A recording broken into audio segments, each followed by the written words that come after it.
মিশরের সবচেয়ে বড় পিরামিড কোনটি? Hello students, welcome to our channel Shiksha academy. আজ আমরা activity 5 answer the following question in complete sentences. নিম্নলিখিত প্রশ্নগুলি সম্পূর্ণ বাক্যে উত্তর দাও। এটা দেখো, why was Ishaan's father not able to accompany him to Egypt? কেন ঈশানের বাবা তার সাথে মিশরে যেতে পারেননি? Answer, Ishaan's father was not able to accompany him to Egypt because the prize his mother won was a sponsored tour for only 2 people.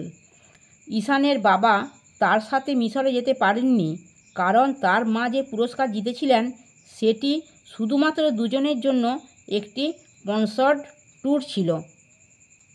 বিয়েরটা, what does the sphinx represent? Sphinx কিসের প্রতীক ছিল? Answer, the sphinx represent intelligence and strength. Sphinx বুদ্ধি এবং শক্তির প্রতীক ছিল। সিয়েরটা, what is the biggest pyramid of Egypt? মিশরের সবচেয়ে বড় পিরামিড কোনটি? Answer, the biggest pyramid of Egypt is pharaoh Khufu's pyramid. মিশরের সবচেয়ে বড় পিরামিড হল ফেরাও খুফুর পিরামিড।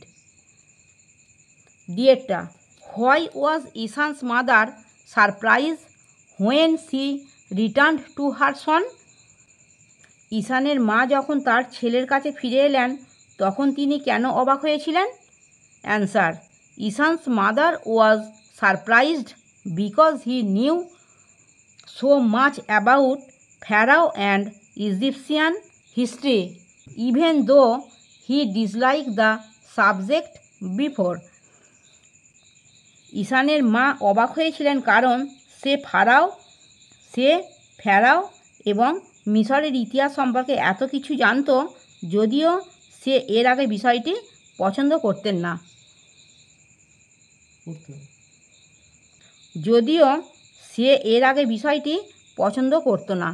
আমার পড়ানো যদি তোমাদের ভালো লেগে থাকে তাহলে এই ভিডিওটি লাইক করবে, বন্ধুদের মধ্যে শেয়ার করবে এবং আমার চ্যানেলটিকে সাবস্ক্রাইব করে বেল আইকনটি অন করে দেবে।